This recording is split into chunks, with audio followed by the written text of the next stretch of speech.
I made it. You want me to say hi and drop myself off? I did it. I tried taking those on the bus for the first time. It was honestly good when I got but everything before. Hi.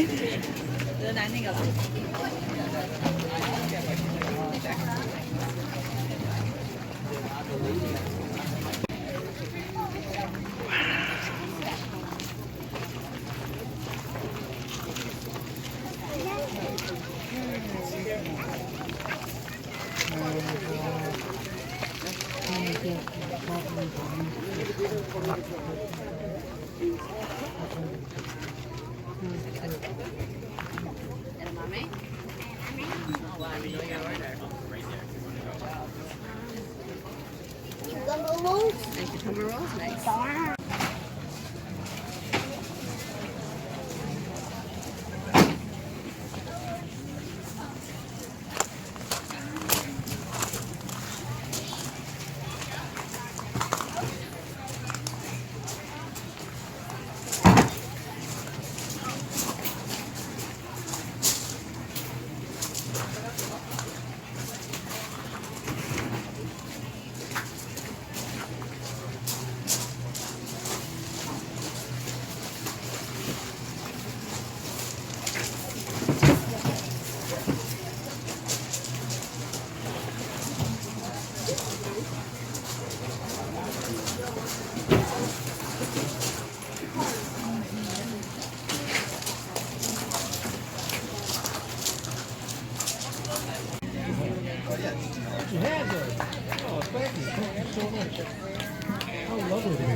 So I've mentioned, I think once, that we're an organic farm, so I just want to touch on that just a little bit. So we're organic, which means we don't use pesticides, and that comes with a whole lot of struggles, but we've done a good job at kind of mitigating and finding ways to work around that. And there's two main things. One of them would be cover cropping. So when there are crop fields, we have 8 of them at the farm that aren't being used, like it's just a soil field, instead of just letting it be open and bare, we'll have specific cover crop planted up in the field. So it kind of looks like a giant weedy field that isn't intentionally there, but it really is. A lot of the species that get planted in there are like clover or bean, flowers, lots of stuff, and the clover and bean are fixing nitrogen in the soil, so the soil is still staying healthy and ready for the next season's crops. And the flowers and all the other crops in there are great for pollinators, so the field is still serving a purpose when it's not being used. Something else we do is called crop rotation. So every field, so like 8 of them, get rotated once every 4 years. So right behind us, this we call our goosefoot field, because most of the time the species that are planted in here, the sprouts look like they have goose feet, carrots. So that won't return until 4 years from now, and we also do that to control the soil. So like if one season there's beans planted in there that are fixing nitrogen in the soil, we're going to plant like the brassica family in there after, which are Brussels sprouts, which use nitrogen in the soil. So it's kind of a give and take, but it's all very intentional. And we're just going to walk this way, but while we walk this way, I want you to think about a question that I will ask you once we get to it. Is Dr. Sean Smuckler, who is also head of operations at the farm, so I just like to talk about his work specifically.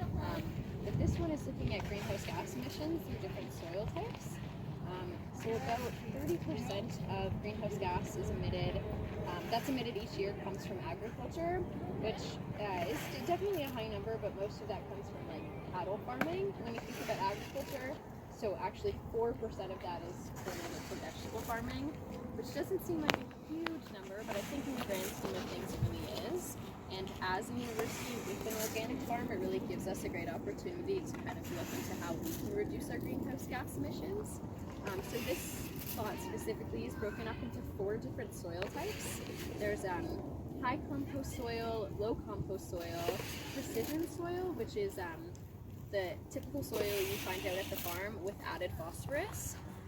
And then you've got the control soil, so that's just what we have here.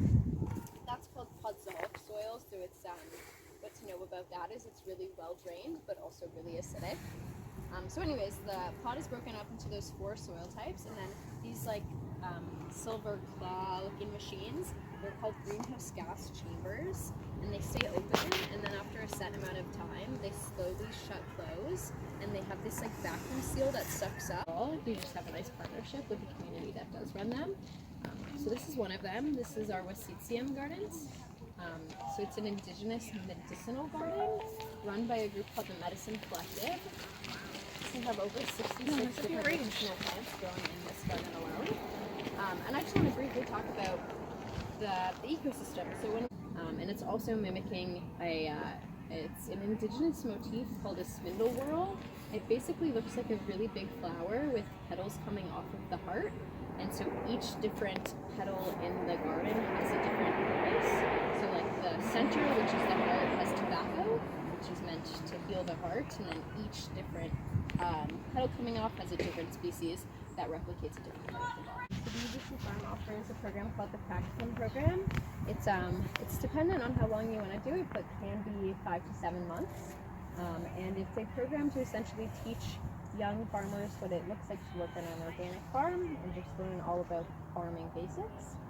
It's kind of evolved since its creation to more of helping young farmers also be placed in safe working environments.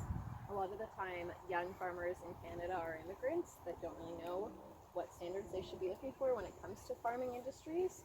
So the program also kind of teaches about safety-wise and what they should be looking for in terms of working. Yeah, so this is one of their crop fields, and a lot of the stuff that they harvest and grow in this specific field, they sell at the market. So where my info booth is, they're right across from us.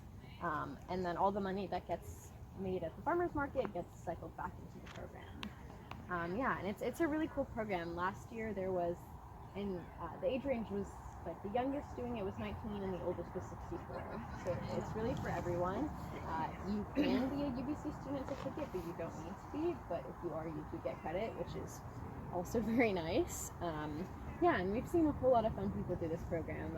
A few years ago, there was a woman who was starting her own kimchi business, so she wanted to learn about cabbage farming. A lot of the time in the past, there's been chefs that come in who like work in restaurants and cook every day, but don't feel connected to the food that they're cooking, so they come in to really understand where that is coming from. And I'll show you their other crop field. It's just a little back there, and all of the food and species that are grown there are donated to our partners, so BC Food Web and Children's Hospital. It's really special. We had a few farm staff that met at the farm and ended up getting married at the farm, which was really quite special. But yeah, so a lot of events happen down there. This summer, every summer, we have something called the Long Table Dinner. If you have never been, I would really recommend it. It's a little pricey, but definitely worth it. We set up these giant long tables in that grove, and then the head chef of UBC comes down to the farm and prepares a 5-course meal with all of the produce that we have, but also this year with sustainable seafood. Like definitely standing great in Food Coast. Anyways, and yeah, so it's like this huge meal, and there's fairy lights and like music and dancing, and it's a really fun special event. So if you ever were interested, it happens mid-July every summer. All over the farm, and they're all over for a lot of different reasons, but I'll tell you a few. So a wind barrier for sure.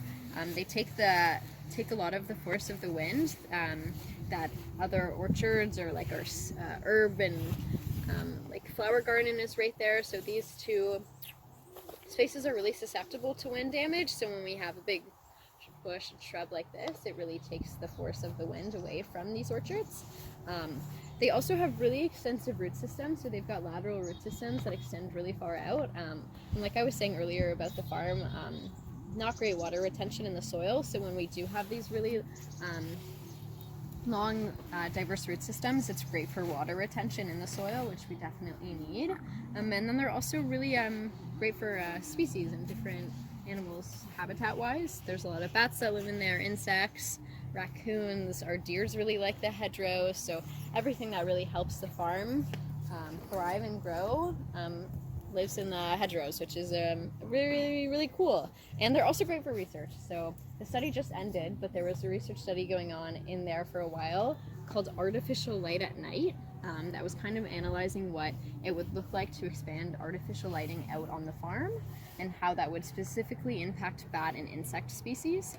So there were 5 different streetlights, simulated streetlights set up in the hedgerows, and they would flash on and off amber and white light for 5-minute periods, I believe, and then they would shut off entirely for 5 minutes. And there were wildlife cameras in there that would monitor the activity of bat and insects and what that looked like when the lighting was on and when the lighting was off.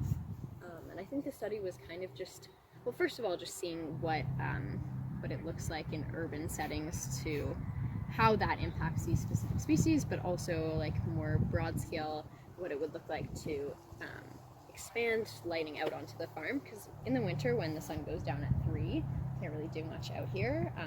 And I do believe that the study showed really negative impacts on the animals when there was artificial lighting in them. So I think for right now we can say that there will not be light out on the farm. The hive consists of 3 different main types of bees. So the forager bees, which are the ones that go out during the day to collect all the food and everything that the rest of the hive might need, and then they come back, which I recently learned that the forager bees are the oldest bees in the hive because they like have less stake in the game if they don't come back, which is a little sad, but I guess it makes sense. And then we have worker bees, which are all the female bees are working on maintaining the health and strength of the hives in there. And then there's the garter bees, which are the ones that if we get a little too close are going to come check us out. How close is close? Like, I think if we got a little closer, they'd come flying around us. Would they? Yeah. And they don't want to sting you. Like, they're not trying to hurt you. They're just more so like, hey, Checking it out. go away. Yeah. So they're there to protect their queen. Yeah. So why might we want honeybees on the farm? Pollinators, totally. Love them for pollinators. Yeah, trees, all the flowers, everything. So that's definitely a main reason. There's one other big reason why we have honeybees. Honey? Honey is actually not the reason. I would think so too, but our honeybees make about this much honey a year. So we don't actually sell any of the honey. The main reason is research. So the bees are here for research studies. Bees have really, really resilient genetics. A lot of the diseases that humans are susceptible, bees are not. So the study is focusing on analyzing bee genetics and what's different and how that could be applied to human studies and even maybe human vaccination. Yeah, that kind of is like the last stop of my tour. Does anyone have any final thoughts, questions?